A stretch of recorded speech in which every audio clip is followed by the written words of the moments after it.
So thank you all for joining us. I'd like to introduce you to Ray Dalio. He's the founder of Bridgewater Associates. He founded it in 1975 and is one of the most successful hedge funds in history. So let's give Ray a nice Google welcome. Thank you for being here, Ray. I'm at a stage in my life where I'm entering what I call the third stage of my life. I think of life as existing in three big stages. The first is that you're learning from others, you're dependent on others, you're a kid. Second stage of your life is then you're working, others are dependent on you, and you're trying to be successful. Then after you get to the later stage of life, third stage of your life, is others are successful without you. And that you're free, according to Joseph Campbell, free to live and free to die. Okay, so that you have that element of freedom. And so I'm at a stage in my life where I started Bridgewater out of a two-bedroom apartment in 1975, and I've brought it to where it is now. According to Fortune, it's the fifth most important private company in the United States. It's been successful, it's been good, and that my objective at this particular stage is to help others be successful without me. I learned along the way certain principles. Every time I would make a decision, I would write down the reasons I would make that decision. And I put them out, I debated them, and I developed these principles. So think about principles as just being these reasons for making a decision. If you're in this situation, how do you deal with it?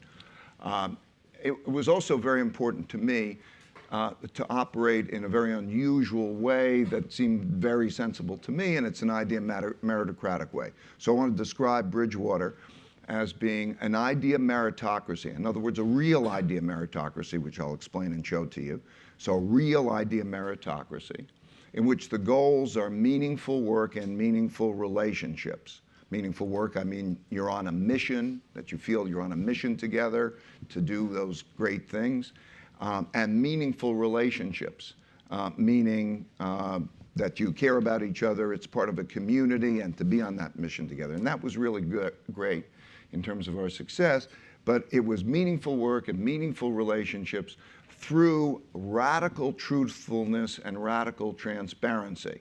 That means literally people saying anything that they feel that they want to say, in terms of being polite, of course, but sharing what they really believe is true and working themselves through to have an idea meritocratic way, and to literally record everything for everybody to hear. So I mean literally, there are combination of videos and tapes of all meetings that happen, so that nothing is hidden. Because you can't have a real idea meritocracy if you can't see things yourself. And so it's a very unusual place, and it was really the basis of our success. And I want to explain that way of operating to you, because this idea meritocratic way, in which there's meaningful work and meaningful relationships through radical truthfulness and radical transparency, so that you could have thoughtful disagreement and have ways of getting past that disagreement to then move on, like a legal system, that has been the key to our success. So that's what I want to try to convey to you. And I'm just going to take a few minutes to try to go through a few slides to give you a sense of this. You know, I wanted big, audacious goals. I wish big, audacious goals for you. Go after your goals, and on your way to your goals, you're going to encounter your problems and your failures, right? That's going to happen. Otherwise, you just go straight to your goals. No, that's the learning process. You encounter your failures. Failures is part of the learning process. From the failures, what I found was great is I started to think of failures as lessons. I started to think of them as puzzles, rather than develop emotional reactions to those failures. I started to think pain plus quality reflection would give me progress. So I started to think of almost the failures like puzzles, that if I could study the puzzles was, what would I do differently in the future that wouldn't produce that problem again when it happened? So, and then I would reflect, well, what was that would be my principles. What would I do differently in the future? If I solved that puzzle, I would get a gem. And the gem was a principle to handle it better in the future, because failure is a learning process. It's an essential part of the learning process. If you can realize that and you write down those principles, write them down, it's been fantastic. So we learn those principles, and then it would help me improve, and then I would go on to more audacious goals. And I look at evolution, personal evolution, almost every evolution of a company, evolution of everything, as being this constant looping process that I sort of think of as this 5-step process, right? In other words, to be successful, you have to do 5 things. First, you have to know what your goals are and go after those goals. Be clear on your goals. And you will encounter problems on the way to those goals. Those will be your barriers, okay? They're your tests now. Don't just emotionally complain. Think about them as your problems. You have to diagnose those problems to the root cause, to get at the root cause. And that root cause might be yourself, what you're doing wrong, or what somebody else is doing wrong. So you can't depersonalize it. You have to really look at it so that you make those changes. And when you get at that root cause, only by knowing that root cause can then you design a way to get around that root cause. Like if you're not good at something yourself, it's okay if you find somebody else who's good at the things that you're not good at, because nobody can be good at everything, right? So, but you have to do that. You just can't keep banging yourself in the wall. So you have to design something that's practical to get around with it, and then you have to follow through and do it. A lot of people come up with designs, but you have to do the thing that's necessary. And by trying that thing that's necessary, again, you will find out. Are you getting to your goals, or you encounter your next set of problems, and so on? And that, I believe, is the first personal evolutionary process that has helped me. Those rules that I was able to write down, and that you can get in this book, Principles, which is why I'm passing them along, those rules, we were actually able to then put into algorithms and build decision-making processes that replicate the brain. We'll get into that in a minute. Okay, so in order to be successful in the markets, one has to be an independent thinker. In order to be an entrepreneur, one has to be an independent thinker and bet against the consensus and be right. Because the consensus in the markets is built into the price. Whatever anybody thinks, that's built into the price. So you have to think, you have to bet against the consensus. And you're going to be wrong a fair amount of times about betting against the consensus. But in any case, you need to be an independent thinker. And for an entrepreneur, you need to be an independent thinker, because you're inventing new stuff, you're doing something, and you don't know if you're right. So in order for me to be successful, I needed to have a bunch of independent thinkers in order to have them be effective. Okay, well, now how are you going to get this bunch of independent thinkers to agree on anything? Okay, I had to have an idea meritocracy. In other words, I had to have a system that literally systematically allows for thoughtful disagreement so that these idea meritocratic people could then get at the right answer, because that's fantastic. If you can have that thoughtful disagreement to get at the right answer, it's very powerful. By having that and then systemizing it, principled systems, a system for having thoughtful disagreement, for an idea meritocracy, we could produce greater amounts of successes. We also produced failures, but we would look at that way, produce our learnings, and that produced, as a result, happy employees who really believe in this idea meritocratic thing and own the company, intellectually and otherwise own the company. And we had happy employees. And then it became easier to attract those types of people who believe that, everybody has the right to make sense of things and that there's a power in thoughtful disagreement.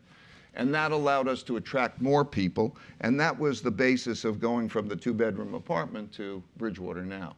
So we have about, now we have about 1,500 people, and that's how it works as an idea meritocratic. meritocracy. And I want to pass that along to you, and I want to say, okay, so what is an idea meritocracy? You can have your own versions of this. You pick what is fine to you, but 3 different things are necessary for an idea meritocracy. First, everybody has to put their honest thoughts on the table to see. Now, I watch this, and I think it's so many organizations, so many people, they all keep it bottled up in their heads, right? You know? And they're critical behind the scenes. And that's bad. So, can you put your honest thoughts on the table with other people's honest thoughts so that you understand what people are thinking?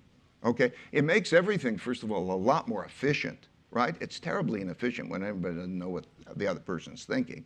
And then also, it doesn't allow ownership. It can't be an idea meritocracy if you just don't work it through. Everybody's talking behind the scenes. We don't allow talking behind the scenes, but anybody can challenge anything at any time. Okay, then you have to understand the art of thoughtful disagreement. Okay, thoughtful disagreement. So many people react badly to disagreement. You have to change the modus operandi and start your thinking. It should be curiosity. How do you know who's right? How do you know who's wrong?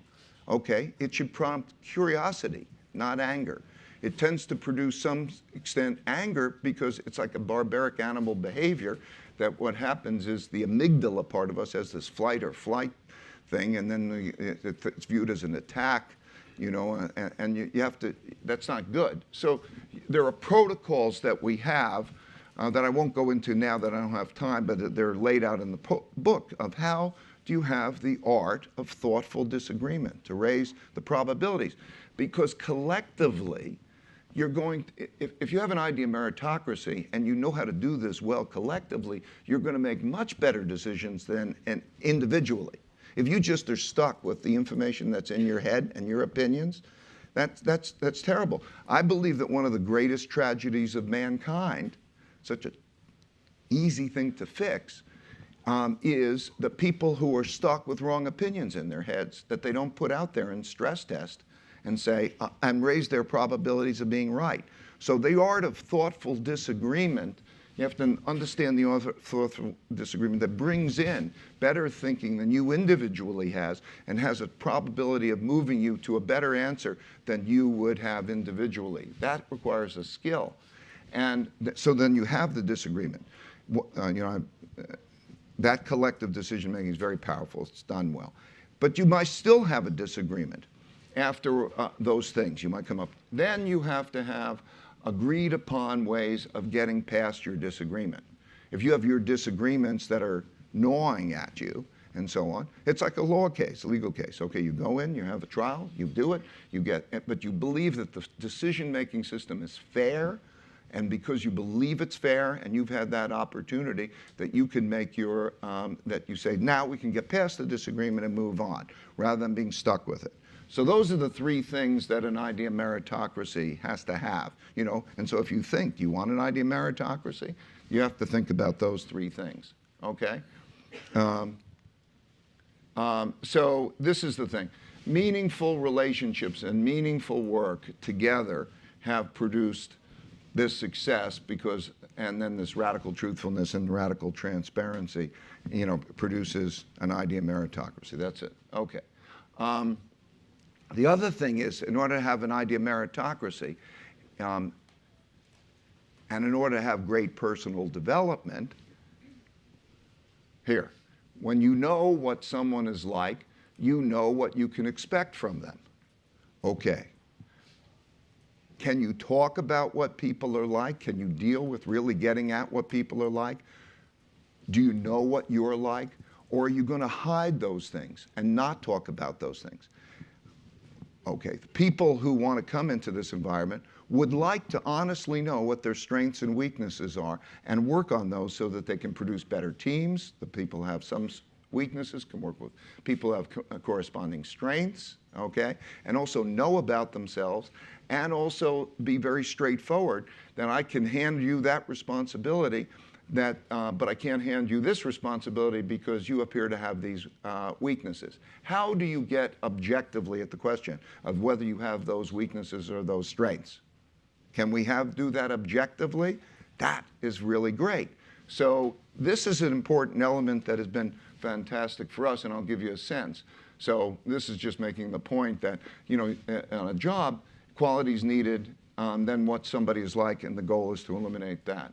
So I'm just going to give you, so now I use technology and algorithms. I started, you know, 25 years ago and we have done it to a great, enormous degree, use algorithms to take principles and put them into making decision-making systems. All of our investment decision-making is made by replicating our thinking and actually putting them in algorithms and taking in data. And we do the same thing for about half of our management processes.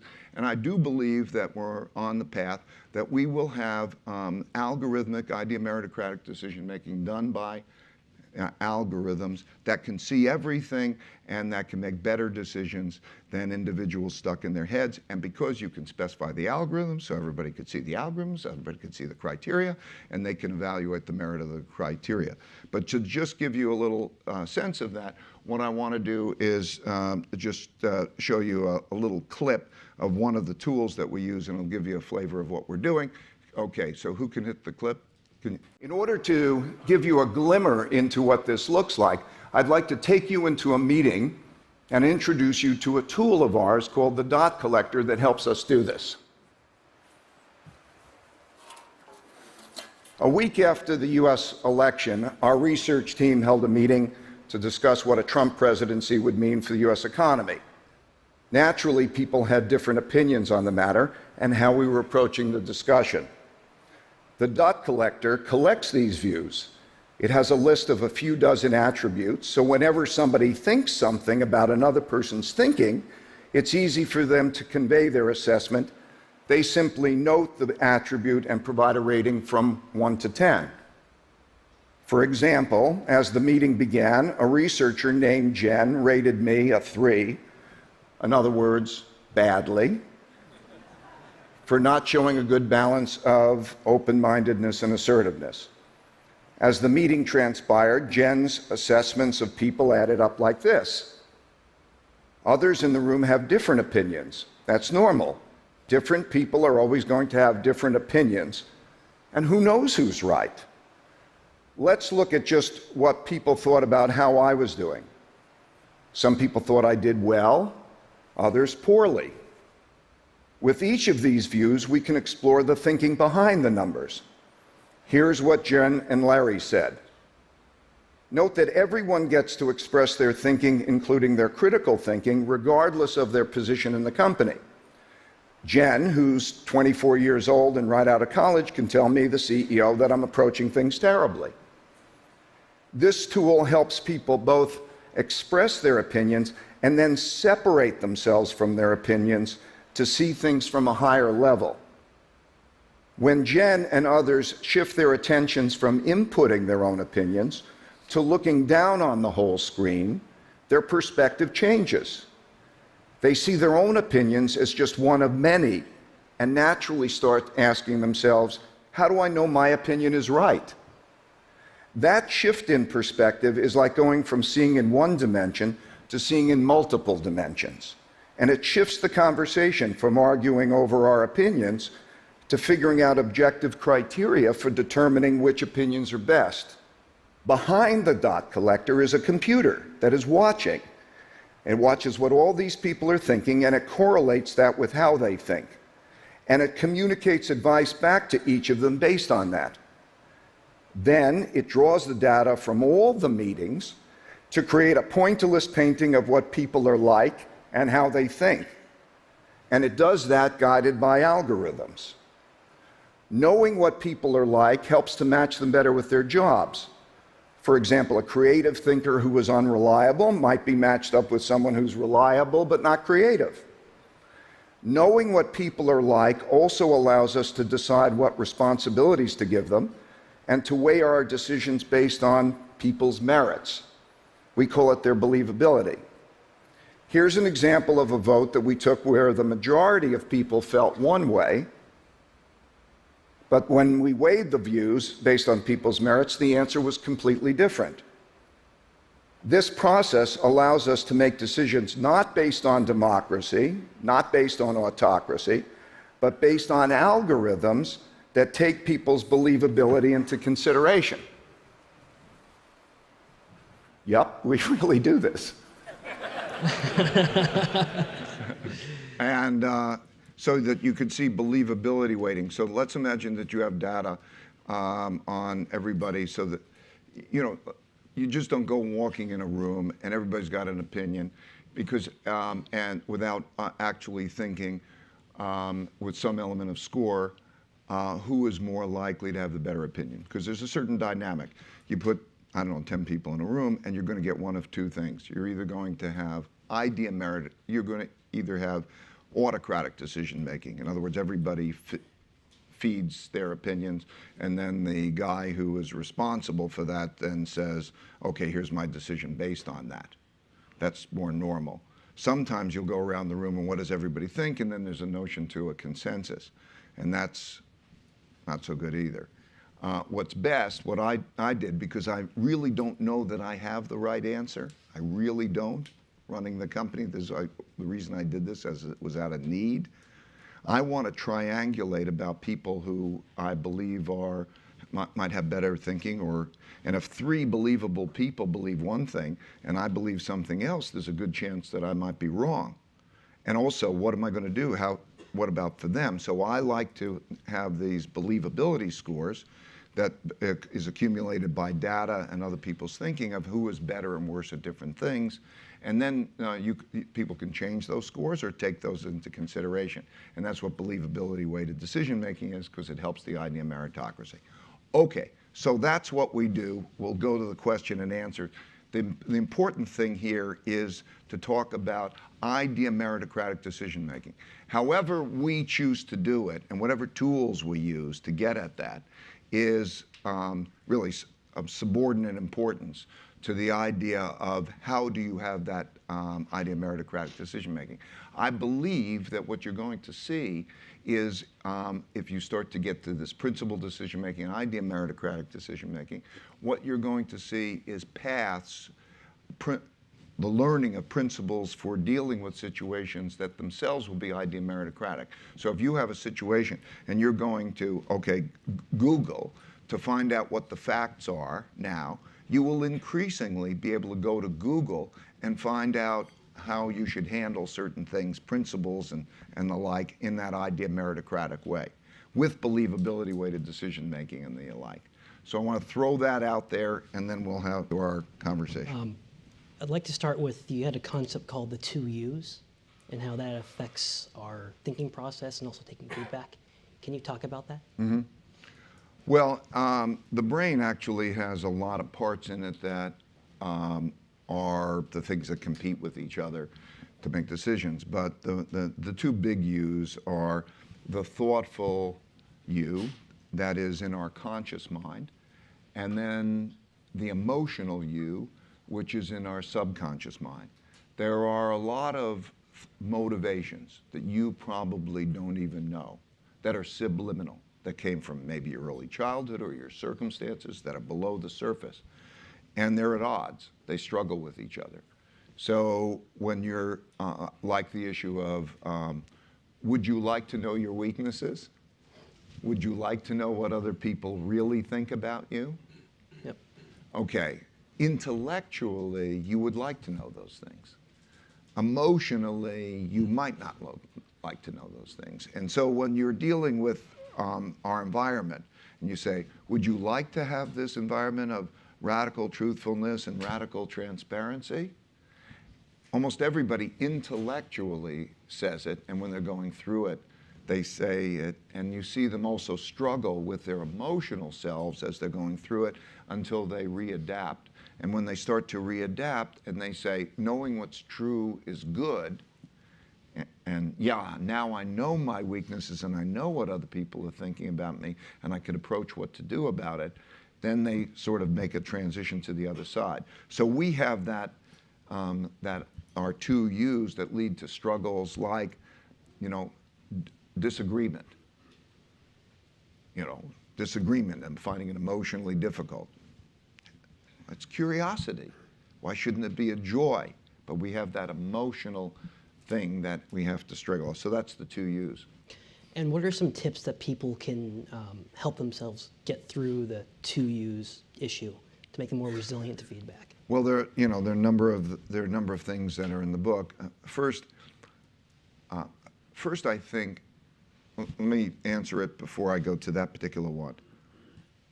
Whenever there's conflict, I recommend that you go to a higher level, one level up. Whenever you have a disagreement, just sort of go to one level up with the person that you're having the conflict with, or even yourselves when you have a dilemma, and look and come up with an agreement of how you should be with each other.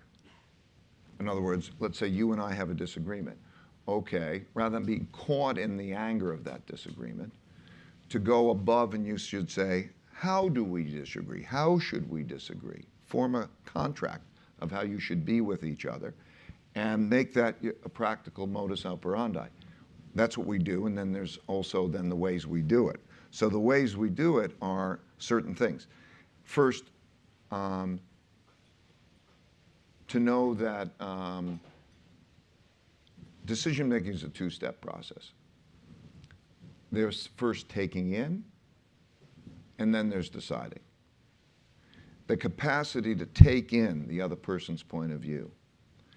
The noticing how your body is reacting, noticing how you are reacting. Am I having my heart rate rise?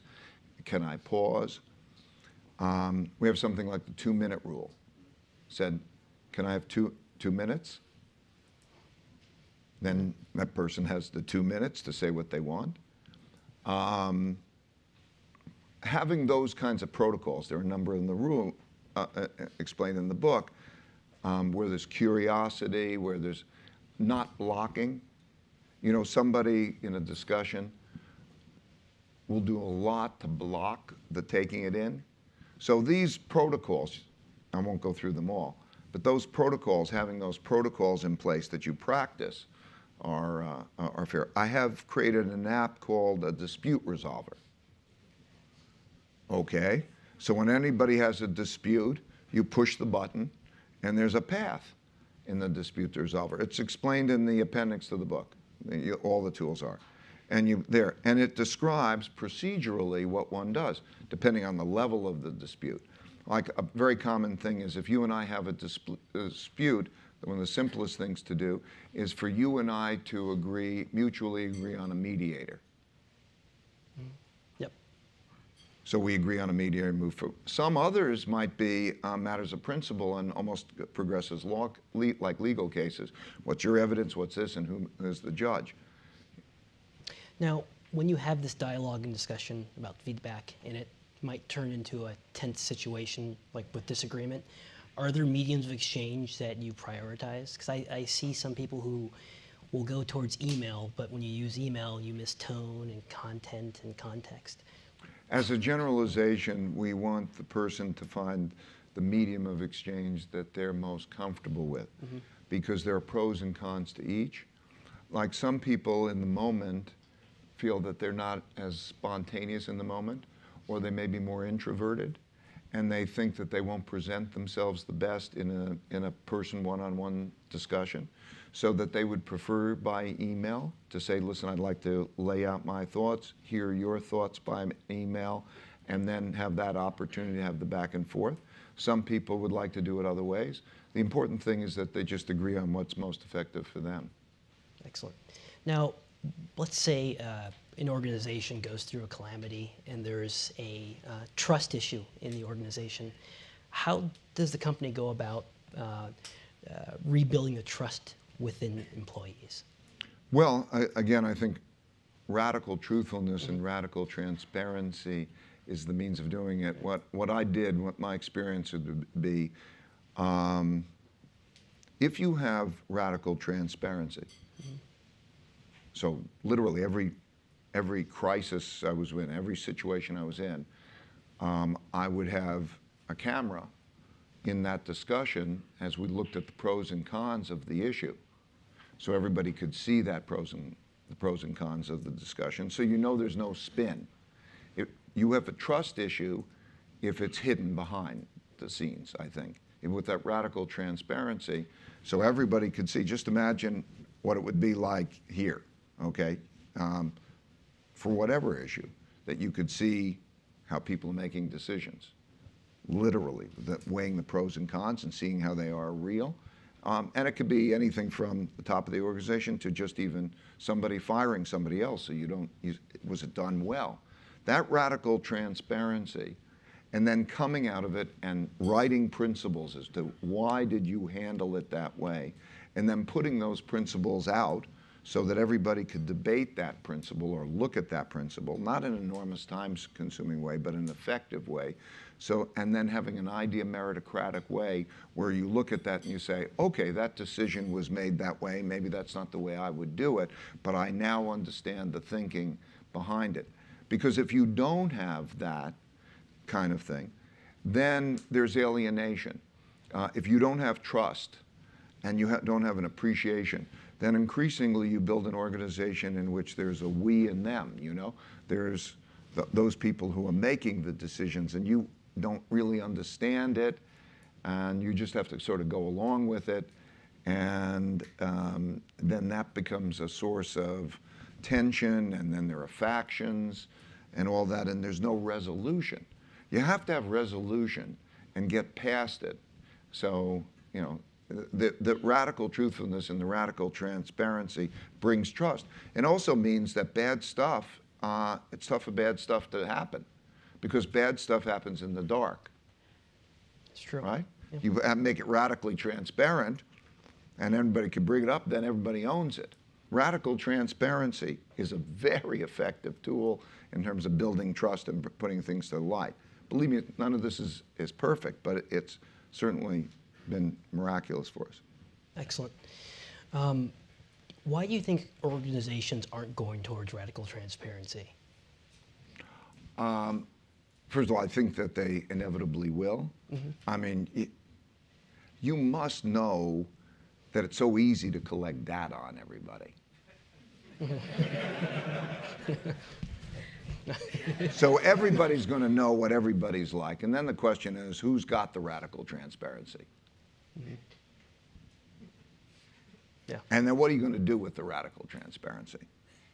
You're going to make what you're doing with it radically transparent? Okay? So I think evolutionarily, we're going to go to this radical truthfulness and radical transparency because it's going to be tough to hide. I think it's a control thing and a time thing. So let's say control thing means you're a decision maker and all these people have all these different points of view, and how meritocratic is it to hear all this, and we'll never resolve those things. You know, somebody just wants to sort of get on with their decision making, and I think that that's because they're still sort of in this what I believe will be an old world mindset that it is all in the head, not rather than out of the head, and in that notion of how do you make the best algorithmic decision making so it's not in the head, but we still have it's in my head and I want to do what I want to do and I know better, and how do I do that? That's a big part of it. And then the thinking, of course, about the time of how do you resolve it with all these people, so that you have a real time-efficient, effective way of having an idea meritocracy. Those are the barriers. And then there's this 2U thing, okay? That emotional you thing. Okay. Those are I would say, the main barriers. Now, you said what's important for the mission of Bridgewater is having meaningful relationships. Have you found that with this transparency, you've been able to just, supercharge the relationships that you've had in the company? I'd just say we don't even have, yes, mm-hmm. but we don't even have to go to the company level. Mm-hmm. I'm just saying any group of individuals can decide whether they're going to be radically truthful and transparent and on the same mission. Excellent. You get 5 people together, mm-hmm. and they say, we're going to be on that one. And that's largely where it started too, because I start the company and I say, how am I going to be with each other? So it has, because that honesty and being on that mission is going to bring people closer together. It almost brings everybody closer together. The hiding stuff in the absence of trust is bad. And not only the absence of trust, but you can't have real ownership if you don't understand and don't have a say. You know, everybody, and like I'm saying, everybody has the right and obligation to make sense of things. It's powerful. And when you're in it together, something much more magical happens than a paycheck and a job, you know? Mm-hmm. Now, when you've created your principles, has there been processes where you said, maybe this principle worked at this point, but now we need to reevaluate it? Constantly. Because, like you, so I guess I want to describe it. I think everything happens, just about everything, happens over and over again. So we instead look at things as individual things that are coming us, so it's like we're in a snowstorm. But if you just sort of say, what species of thing, what species of encounter am I having? And you write a principle for it, and you write that. Then when the next one comes along again, you see, it's that species, and you go to that principle and you look at it, and everyone's slightly different. And that leads to then the refinement of the principles in those differences, right? And then to do that transparently is very powerful. So, yeah, always. And you realize, of course, that no principle is perfect. No principle works. So those different gradations get more fleshed out, become clearer. And that's what the Book of Principles is about. It's a bunch of these things, but you'll see how they've sort of evolved from this encounter and that encounter, and you get refinement. And I would urge you individually to do this. It's one of the most wonderful things that's happened to me. You know, when something comes along, some situation, particularly a painful situation, therefore it might signal you don't want another one of those. After you get past your pain, or at the end of it, record your pain, and then think about principles and write them down. How would you handle that type of situation? Write it down like a diary. And when you accumulate those and share those, that's very powerful. I'm going to create an app in which I'm not only we have an app which we call the Coach, which somebody says, I'm in this situation, what should I do? And then they go to that coach, and the relevant principles come up. But rather than just my principles, I'm going to make it that each successful person, I'm going to get, I don't know, Larry Page's principles or XYZ's principles for that situation, and you have that there. And then you have your own principles, and you write it down, so that when you're then in a situation, you could look at that situation and you say, what should I do going to those principles? So, because if you start to think of that in the principled way, it's very helpful, and they will refine. Gotcha. Now, in the 5-step process, of the 5 steps, what do people have the most trouble with? It's very interesting. It really depends on how their brains work. Mm-hmm. Like there are some real big picture thinkers who, have no problems with goals. They know where they want to go, but they have problems pushing through to results. So there are some people, in terms of diagnosing things to the root cause, it's a challenge. Everybody has a problem at one of those steps. And we see that by observing themselves as to which step they have a problem with, they begin to understand how their brain works. It's not a problem, though, but if they work collectively, because whatever step they're having a problem with, another person, if they help them with that, can really help them be effective at that step. And that's really the key to success in life. The key to success in life really is largely knowing what you're not good at and who can help you be good at those things so that you can lean on each other and be effective. Excellent. In the book, you mentioned Joseph Campbell's hero's journey. Mm-hmm. And what type of impact did his work have on you with your philosophy? Well, my son gave it to me in 2014 so way late in my journey. But I was at a particular point in my journey where he gave it to me at the late stage, the stage I'm now at. He described returning the boon. And returning the boon is the stage where, you learned a lot. And some people learn a lot and then they go to retirement. And he was making the point that when you learn a lot, you pass along that to others. And he described it very vividly. Like, I don't like public attention. I don't like all of that. But he described it as, at that last stage, how important it is to pass along what you learn. And he described it as a difficult process. And then when you do that, so that others are successful without you, then you get to a stage where you're free to live and free to die because you don't have that obligation. So that's where he caught me.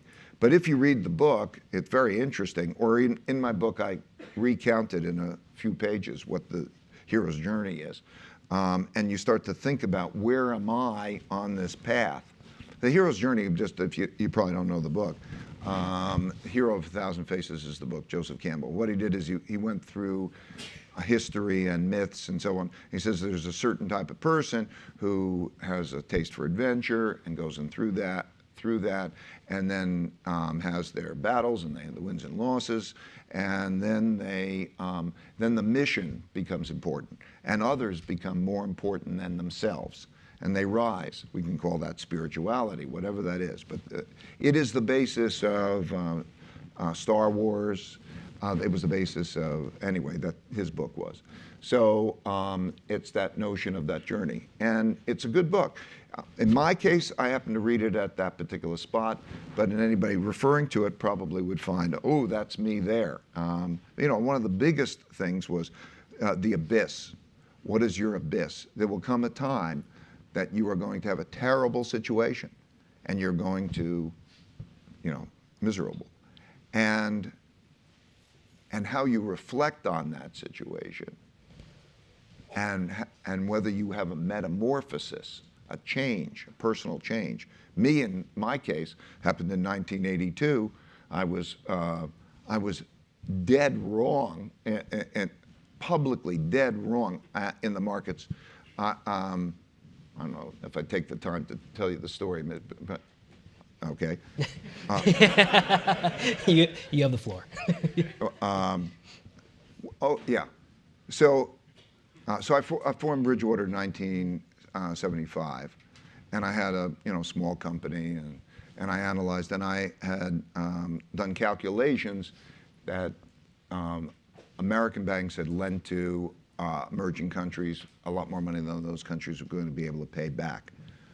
And as a result, we were going to have debt defaults and a debt crisis. And that was a very, very, very controversial point of view. And it turned out in that regard to be right. Mexico defaulted in August 1982, and I thought we were going to have an economic collapse. So I received a lot of attention. I was asked to testify to Congress to explain the situation. I went on Wall Street Week, which was a show of the time, and I believed that we were going to have this economic collapse. That was the exact bottom of the stock market. Exact bottom of the stock market. I could not have been more wrong. Not only was I more wrong, I lost money. I lost money from me. I lost money from my clients.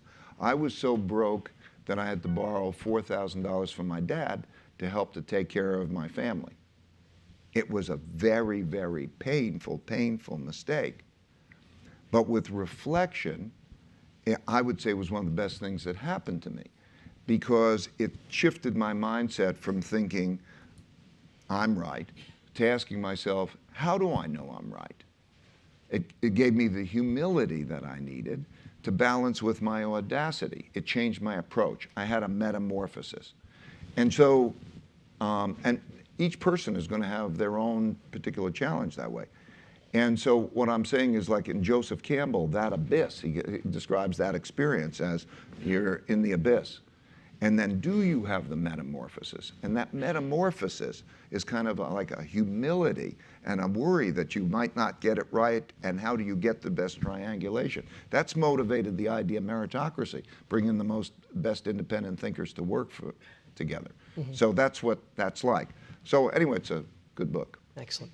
Now, we know a lot about your principles, but as far as your father and your mother, what type of principles did they teach you? Well, my dad was a jazz musician. He worked late at night. He was when I think about him, he was a strong, capable man who I didn't see much of because he was playing a lot at night and he would stay there. But in later years, we got closer. And my mom, loved me to bits. I had memories, lots of memories of her. So I was very fortunate in that I had a mother who loved me, and a dad who had strong character and creativity. I mean, I remember him, in his 80s, he wouldn't let the snow stand in the way of driving. He'd get out and shovel, and he went through World War II and that kind of thing. So and he was a good man. So I had those role models, and that's what it was like. Excellent. And we talked about this earlier. So many people don't have that benefit. So I had all that wonderful luxury of family, and then I could go to a school. It was an average public school, but I could get that. A lot of people today don't have that, and I think that's a big issue. Maybe we can transition there, because we were talking about the psychological wealth of having a good family, but then there's that economic component, and you've been talking a lot about wealth inequality and populism, and I thought maybe you could talk a little bit more about that here. Okay. Yeah. Look, this is not an ideological, I just want to be clear. I'm just, as I look at this, I look at the practicality of it and so on. And I'm dealing with economics. And there's a mechanics that is, as a result of this, leading to two economies. So they're hidden in the economic numbers, the averages. If you want to go on LinkedIn, I wrote 2 pieces that you might find interesting on LinkedIn. I divided the top 40% from the bottom 60%, the majority of people, and I looked at what is the economy of the majority of people like. And if you were to look at that economy, it is a terrible economy. It has not grown. It's the only population that has rising death rates from opiates, from suicides, the greatest change in incomes. It's a bad economy. And then there's this economy on the top. And I divided it 60%. I could have divided it 20-80, and the picture would be basically the same. Not only in terms of the usefulness and so on, the death rates rising, all of this. So it's a phenomenon, and it's coming as a result of a number of things. Technology is a big influence on that. Globalization in many ways is a big influence on that. There are other things. But anyway, that exists. If you have rich and poor together and living next to each other in the same community, and they share a budget, or they have to divide the pie, and you have an economic downturn, you're going to have a conflict. You're going to have some form of conflict. And so populism is an extension of that. This isn't the first time this happened. Like I say, everything's another one of those. So in the study on populism, which is also on LinkedIn if you're interested in reading it, I looked at 14 populist cases and what is a classic, iconic populist case like, and how do they work. And so you could read about those. And there was an iconic way of populism. So that dynamic of that disparity, that problem, which I think will be particularly important when we have the next economic downturn, which I think probably, I'm almost certain will be before the next presidential election, which means that I think there'll be a lot of polarity. I think it's a big issue. So that's the issue. It's an issue of it's both an issue of equity, and it's an issue of practicality that we have to deal with that. I would say it should be a national initiative. I would say led by the president or somebody, in which you take the metrics. I give metrics for that part of the population. You could look at the metrics. If you have metrics, is it improving or is it worsening? And what does it look like? And then you have initiatives of how to be able to deal with it. I think that economically, there are many things that could be done. My wife is involved. I live in Connecticut. Connecticut has the highest per capita income in the country. But it consists of rich people next to a lot of poor people. And the averages exist. And she works in the school system with what are called disengaged and disconnected youth.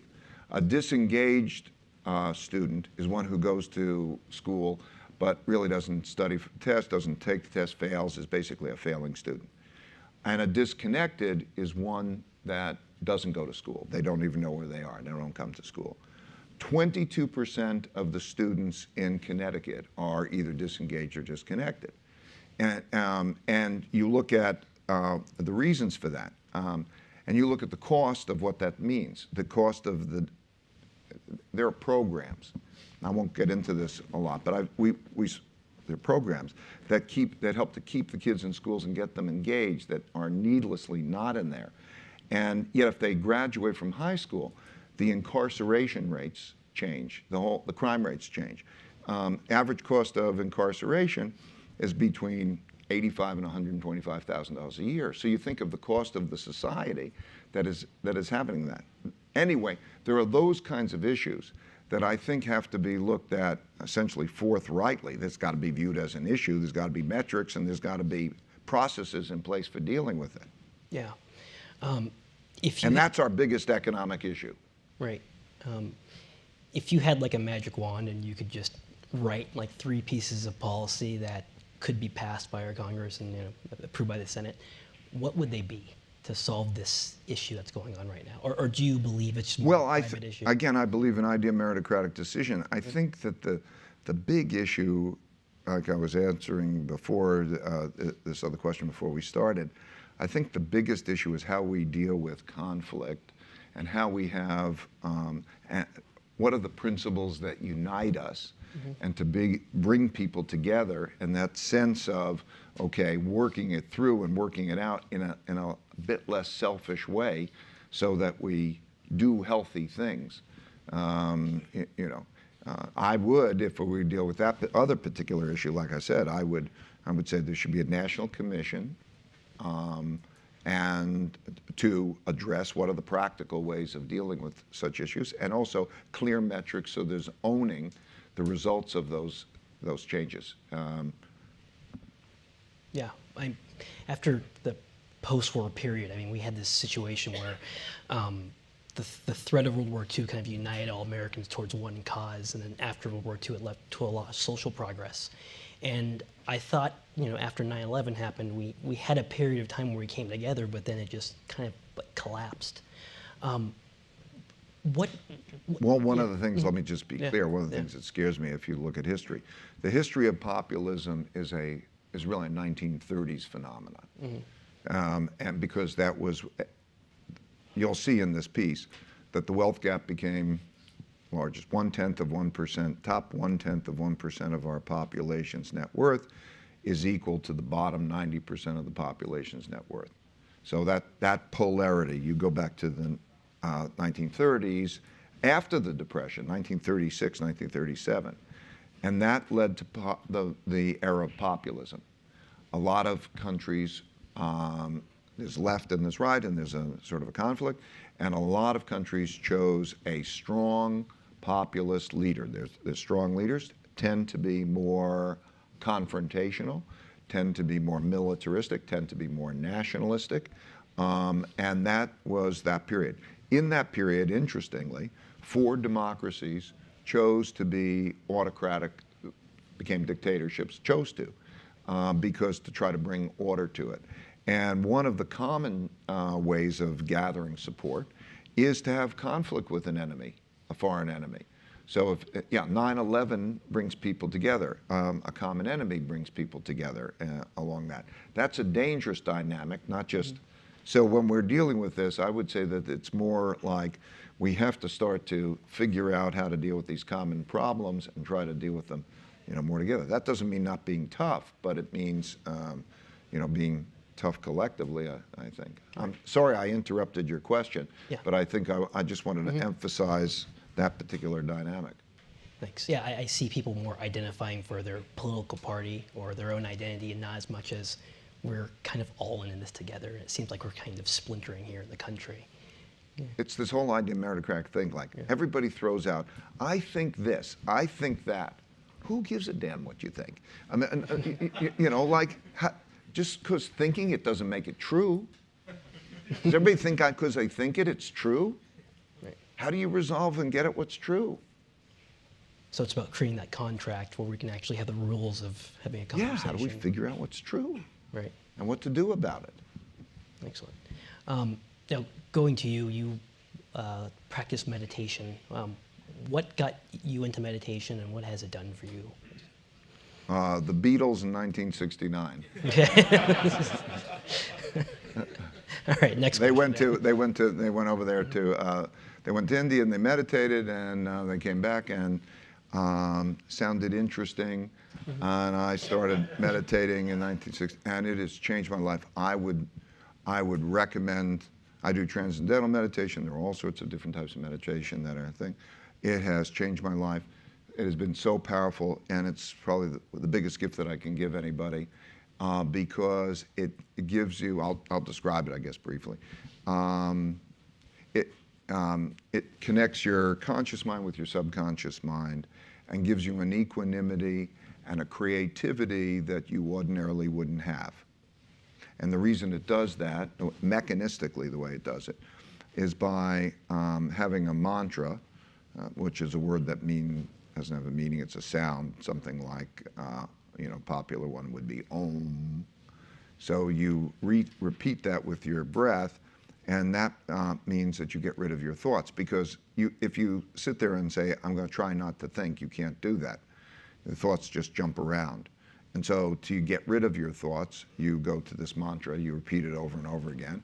And when you pay attention to that, you can't be thinking about something. And then eventually the mantra disappears, and you're in a subconscious state. And when you're in that subconscious state, you're neither conscious or unconscious. You're in your subconscious state. And that's where, so it's relaxing and it's great, and it gives you that equanimity. But it also is where creativity comes from, because you don't muscle creativity. You don't say, I'm going to work there, get creative. It's more like relaxation. You take a hot shower, and this great idea comes to you. So it bubbles up from your subconscious. And so it enhances creativity.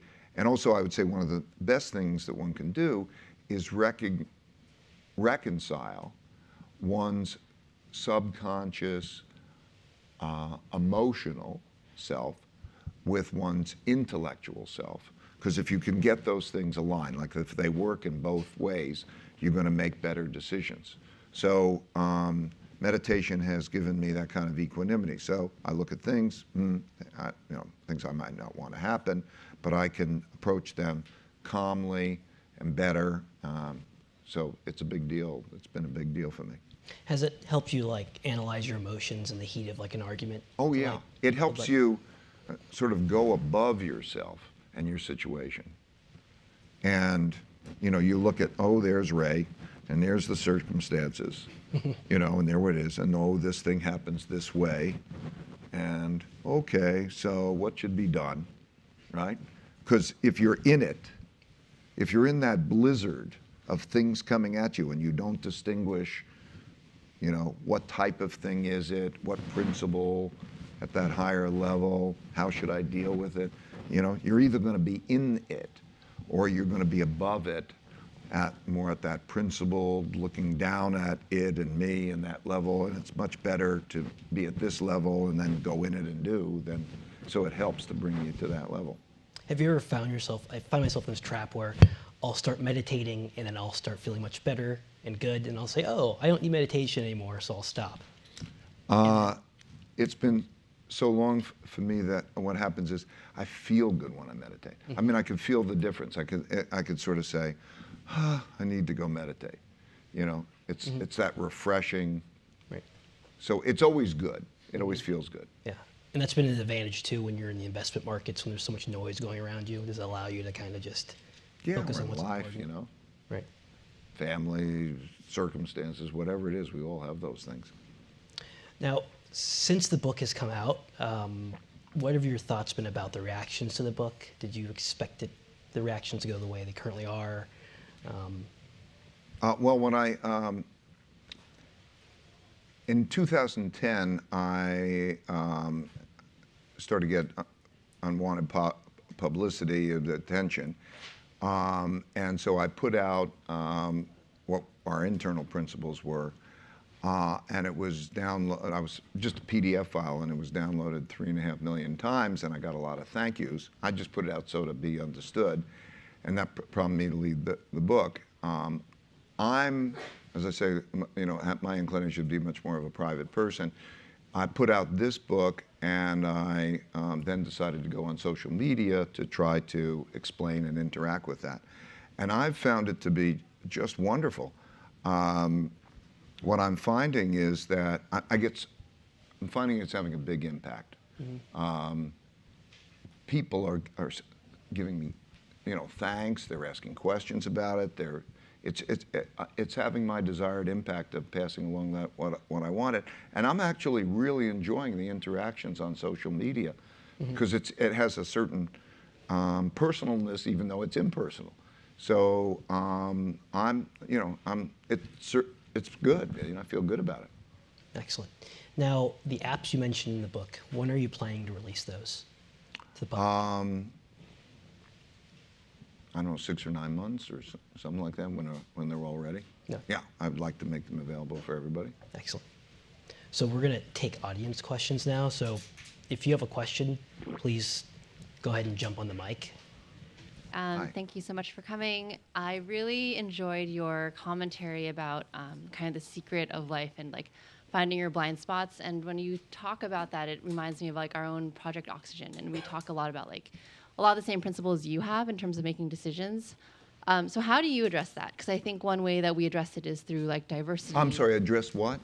Finding your blind spots, right? So I think versus like using consensus as a way to measure believability and correctness. So like how do you I guess balance those two things, like having everyone having a consensus about an idea versus making sure you have a truly comprehensive range of opinions? Okay.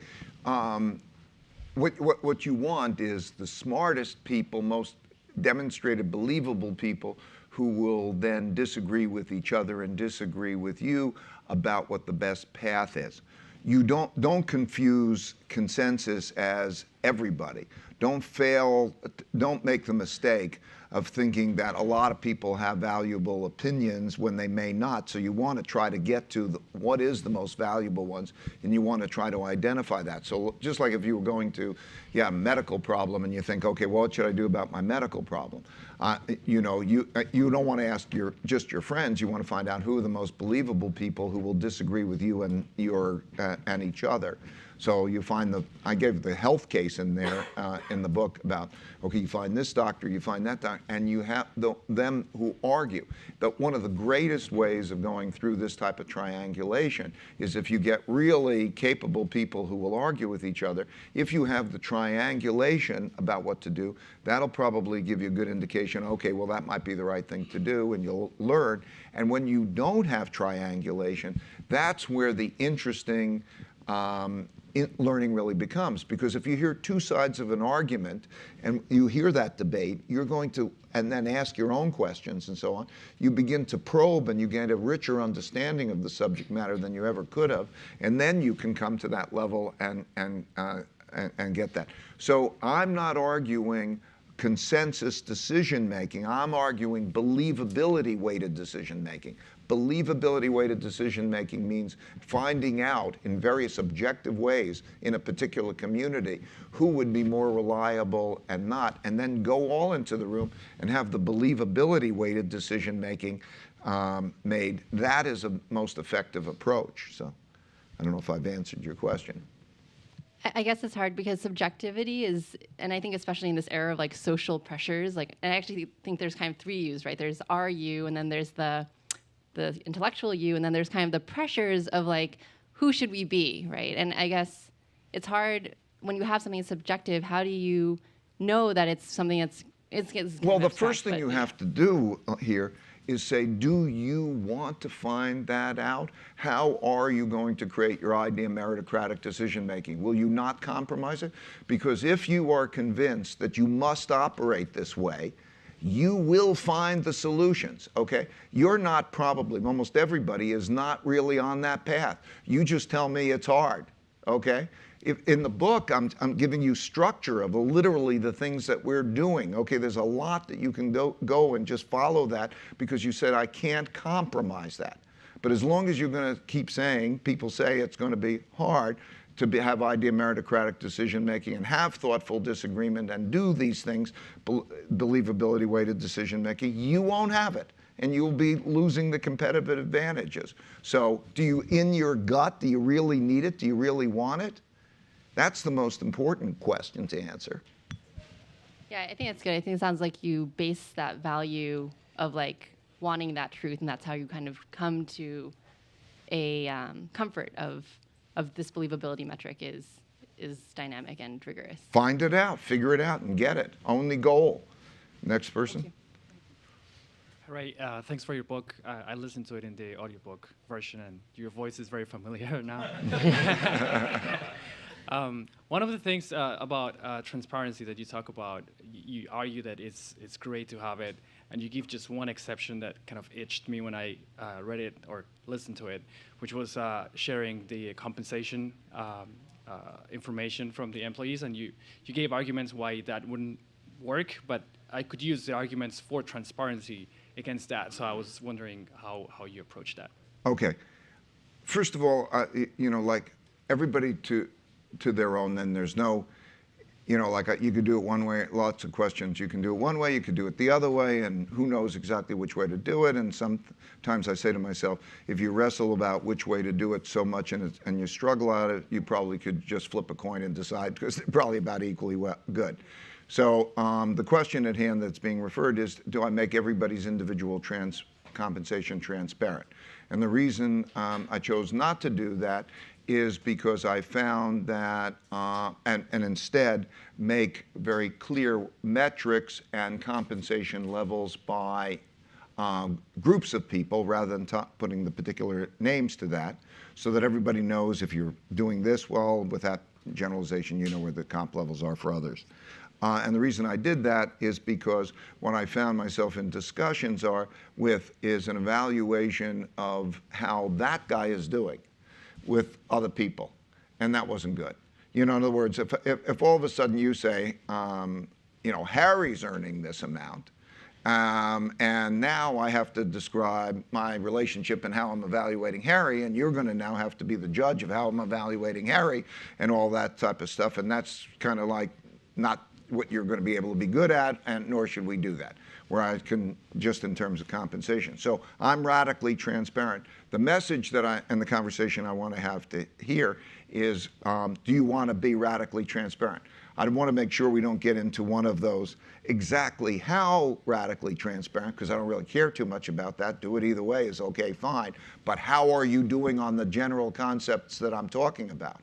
Okay, what about the taping? What about those kinds of idea meritocratic, those bigger issues? Because just like the question before, okay, how do we do it? Okay, the big things we can wrestle around here, and how you choose that individual thing. I'm just describing how I chose it and why. Thank you. Hi, I just wanted to get your perspective on how you see your sort of organizational principles being adopted more widely in more different organizations. In particular, I think you had the relative luxury, I would say, of being able to, being the head of your organization, being able to design the organization to, you know, operate according to those principles. and effectively say, if you don't like the way our principles work in this organization, you can kind of get lost, right?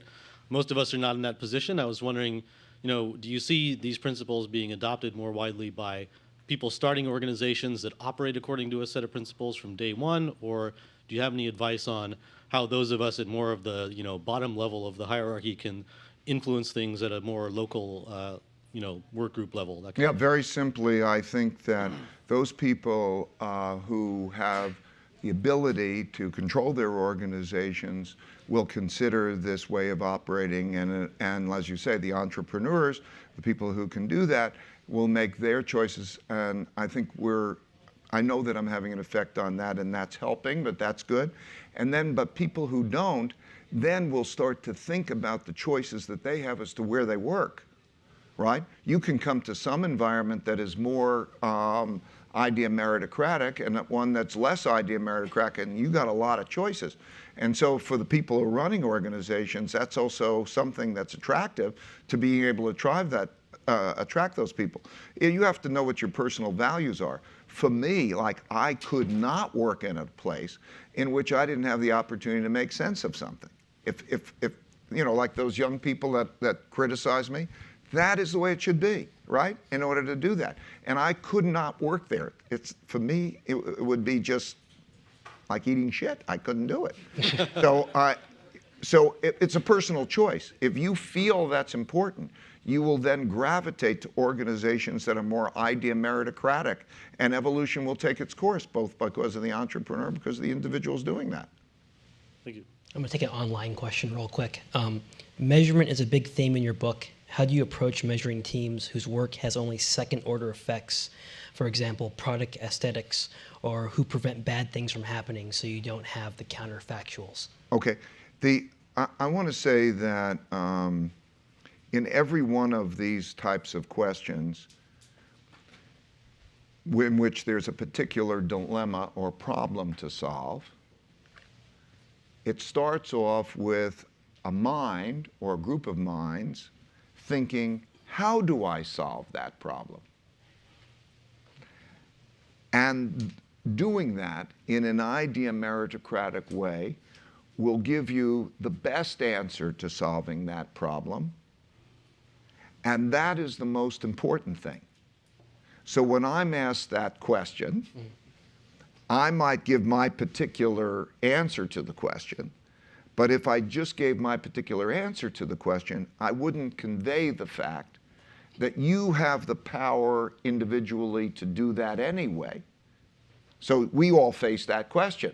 How does the group, when you have a group and you take the second order consequences, and how do you know the decomposition of that?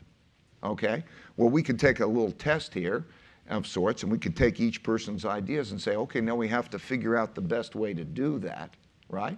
And we could then gather those best ways and come up with that best way, and that is the path. Now, that's always the path. If you understand that path, you'll get to the best way you can get to, and that's better than the ways that you have, and then it becomes clear.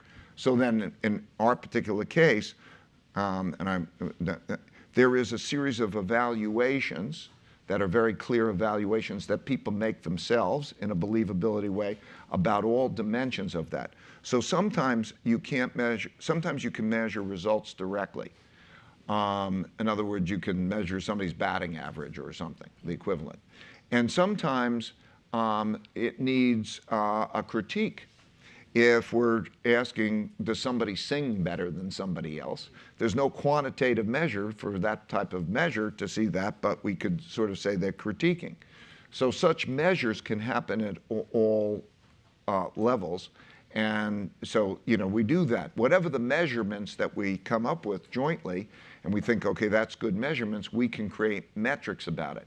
So qualitative things, like I give the example, populism. Well, how do I measure? But populism happens over and over again. It's a qualitative thing.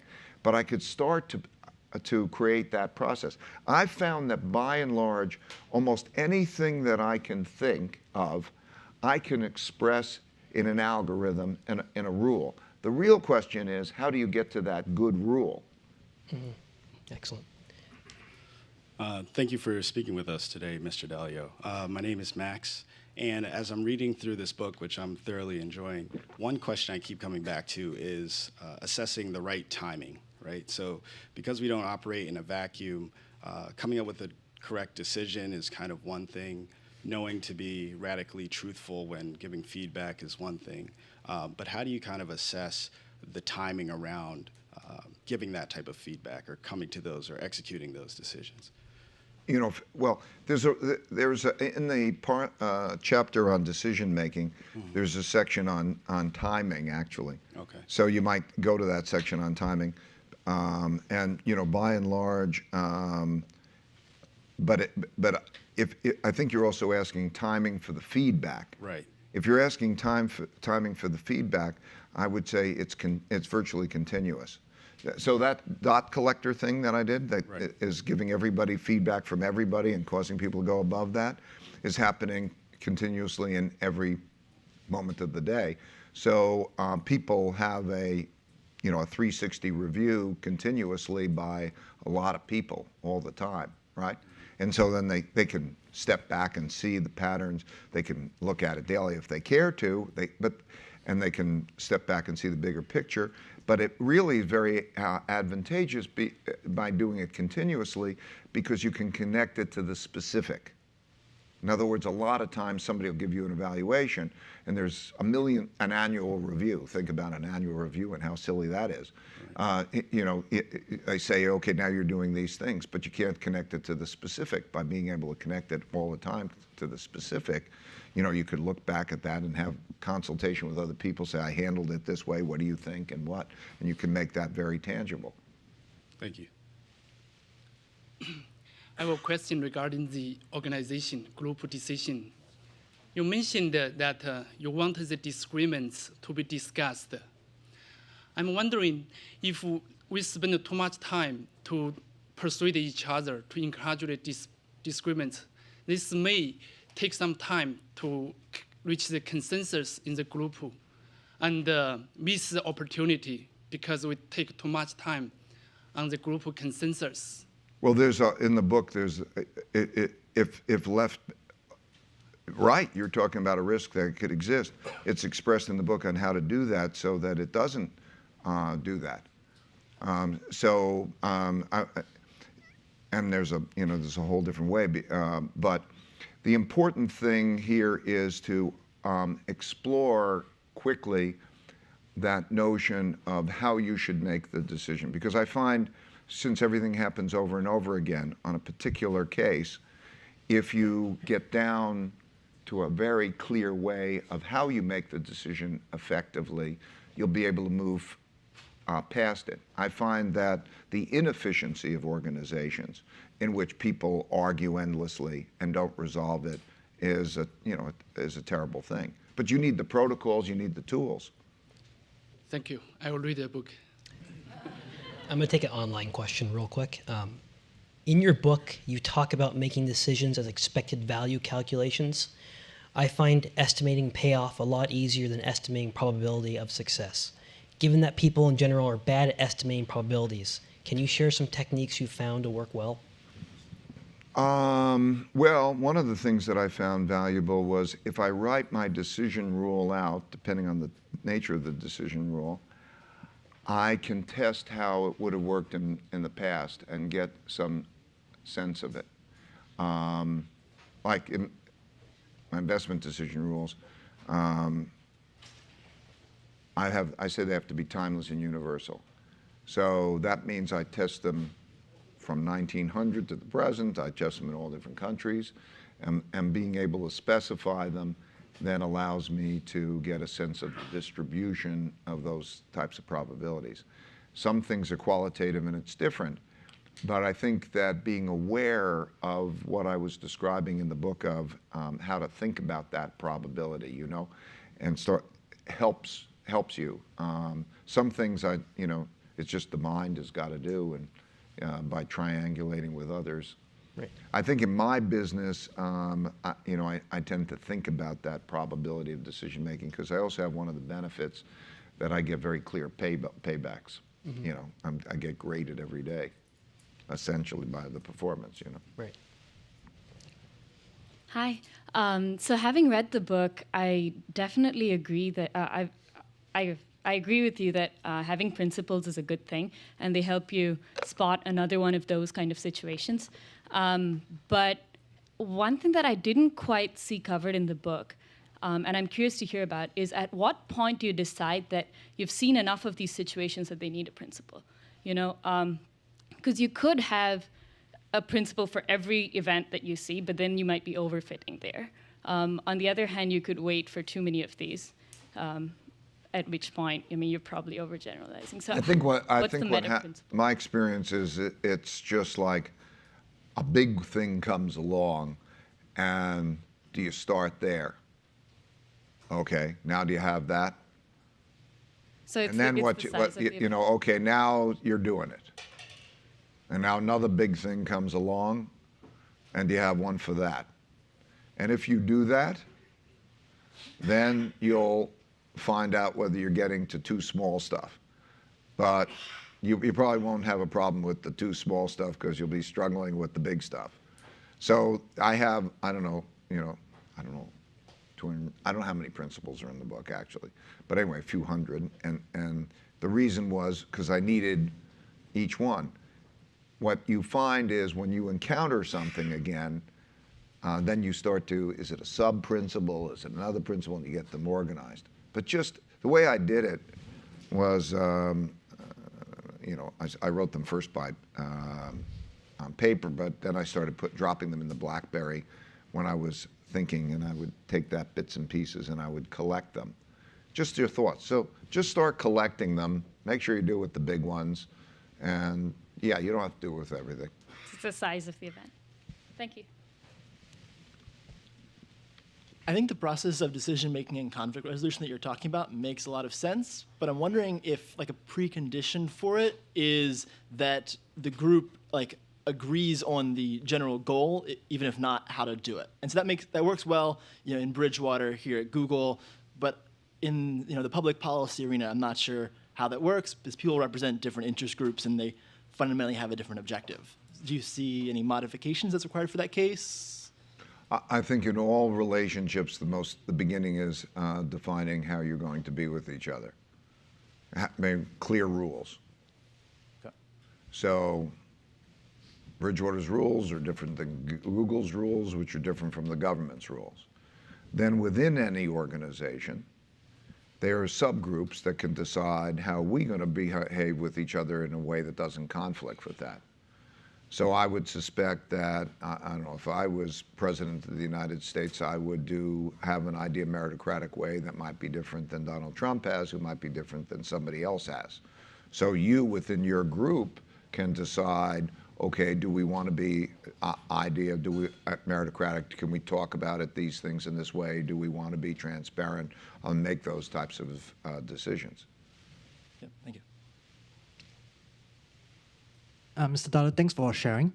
My question pertains to the DOT system that you mentioned, right? So you seem to have calculated the believable score for a person, right, over time of collecting information to help you with decision-making process. Has there been your DOT system been proven wrong where you calculate, say, someone's believable score to be very low, when over time it's been shown actually this person is very believable in his, has that been shown? Well, but I think the way, I think of it more like the way that you're sort of semi-describing it. If over time it's shown to be wrong, quote, wrong, that must mean that you've evolved to the point where you believe that that verdict is reliable. So that the evolutionary system must have taken you to that spot. The way I look at it is with sample size and with a lot of consensus or processes of coming up with those algorithms, you have an evolutionary process, more data, more process to get at the definition of what is true, and then it's that mechanism that's always constantly evaluating, so that there are statistical ways of measuring for a group as a whole, how accurate it is.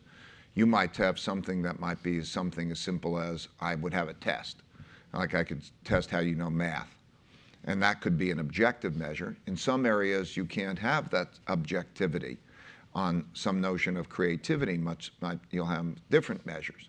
So the point that I'm saying is that you're constantly never good enough, and you're constantly evolving toward better. And that is the best way by comparison to other ways which don't do that. And is there a plan to open source this so that the system can be shared and used by many organizations? Yes, I'm going to put that out and people, so that it would open source, so people can write their own algorithms and agree on together what the best algorithms are, so we can make that evolution. And as I say, that probably, I don't know how many months, but maybe a year or something down the line. Thank you. Question for me. When you're talking about the evolving process, sometimes it can feel like a shot to the gut over and over again. What do you do to like make yourself feel like, okay, you know, this is critical in my work product, but not critical as me as a human? Like, are there some practices you use? I think it is critical for you as a human. Mm-hmm. Meaning, I think what you're like and knowing what, and if you can get to the point where you say, I really know what I'm like and I can now objectively deal with that to get anything I want, mm-hmm. That's fabulous power. If you're stuck with, it's a tragedy that I'm weak at this thing, or I don't want to know about it, you won't get anything you want.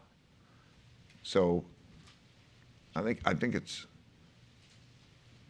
a personal thing as well as a work thing.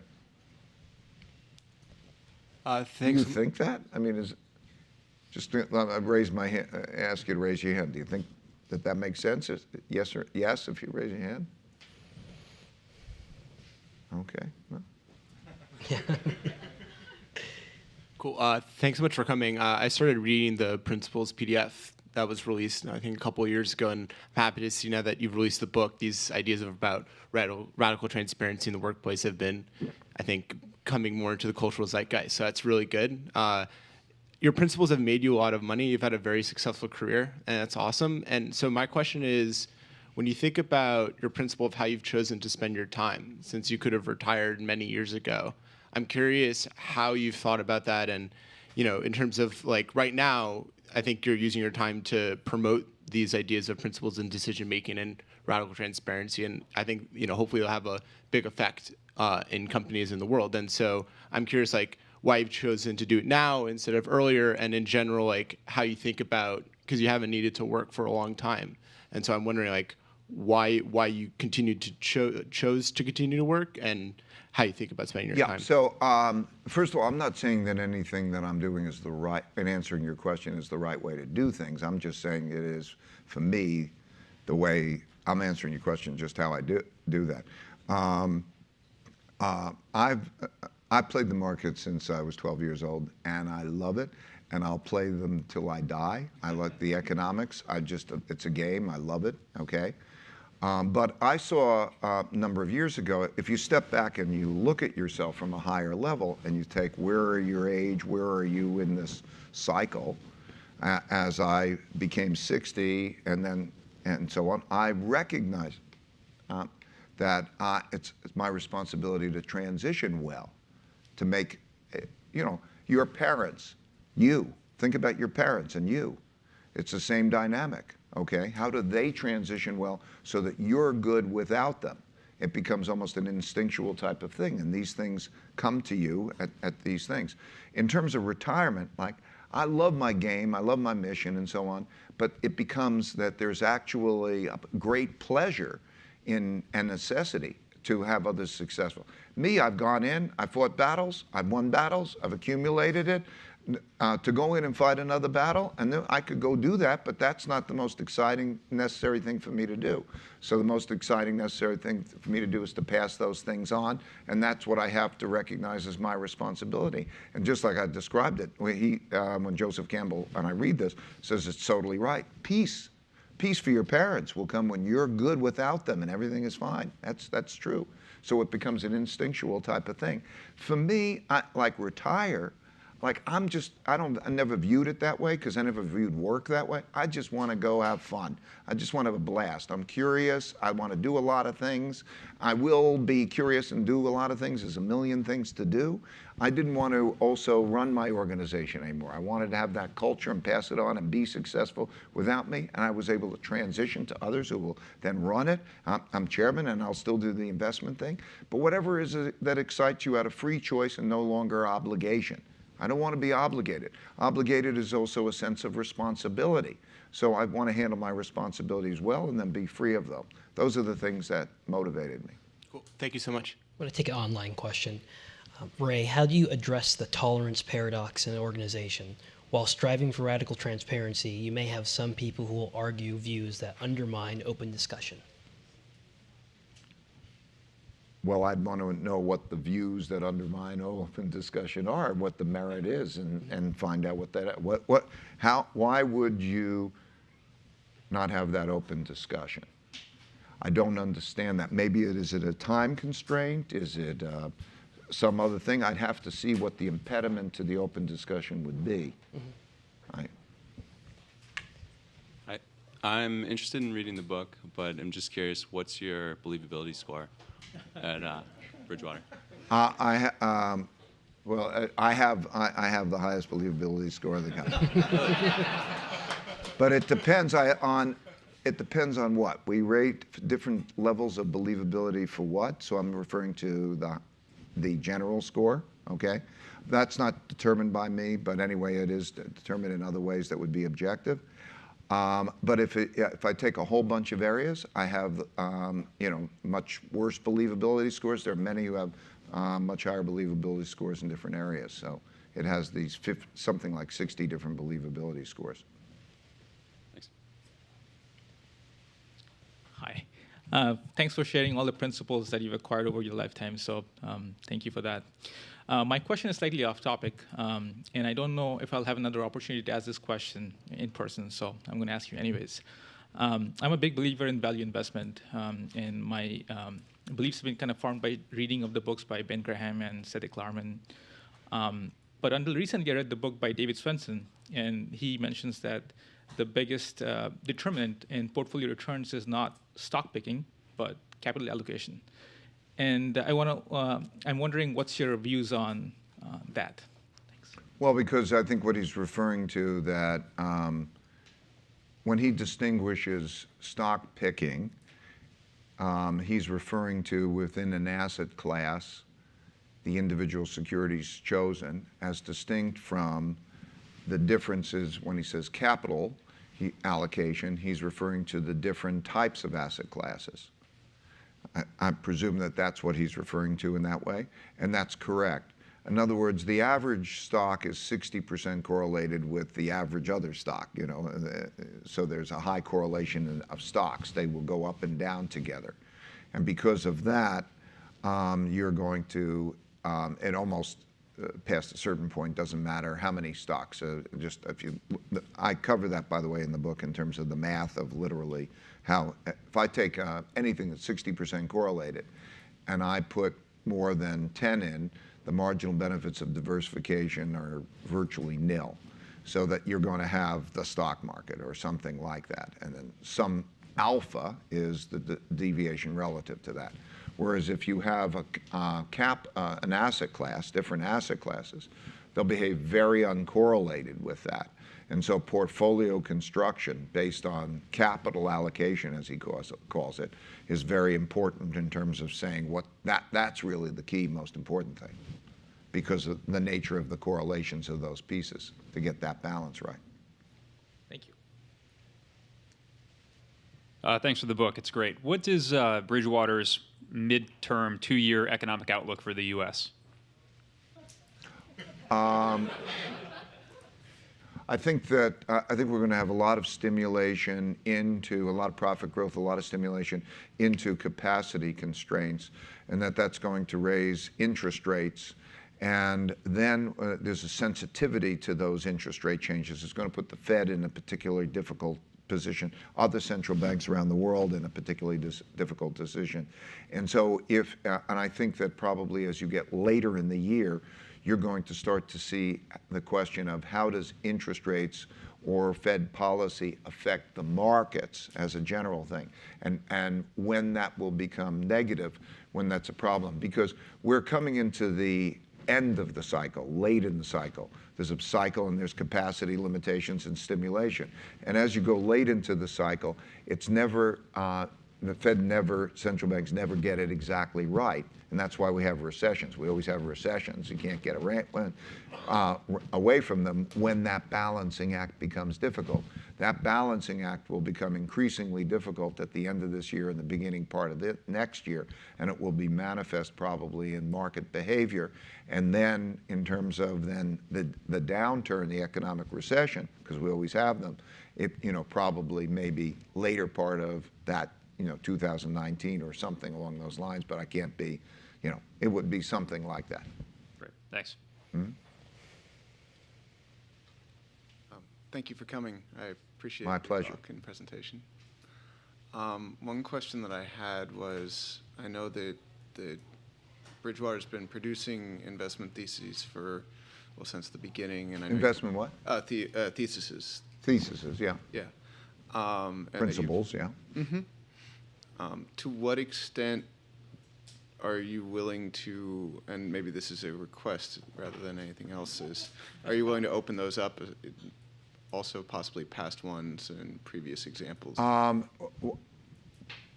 I did a 30-minute video called How the Economic Machine Works, which if you haven't seen, people think is, and so it exemplifies how I think it's going to be helpful and not harmful to Bridgewater for conveying economic principles and market principles in general. We will not get into our exact algorithms that are going to, you know, that we would say would lessen our ability to do what we do well. Of course. So, but there'll be, you know, I'm writing a book, Economic and Investment Principles, which will, you know, I don't know, it might be 18 months or so out there. I'll look forward to it. Thank you. Well, thank you, Ray, for joining us. I think there are three. You know your timeline. Yeah. You're the boss. We'll see if we can do it offline, but thank Okay. you very much for joining us. We really appreciate it. You wrote an excellent book, and I hope everyone goes and grabs it. It's phenomenal. Let's give Ray a round of applause. Thank you.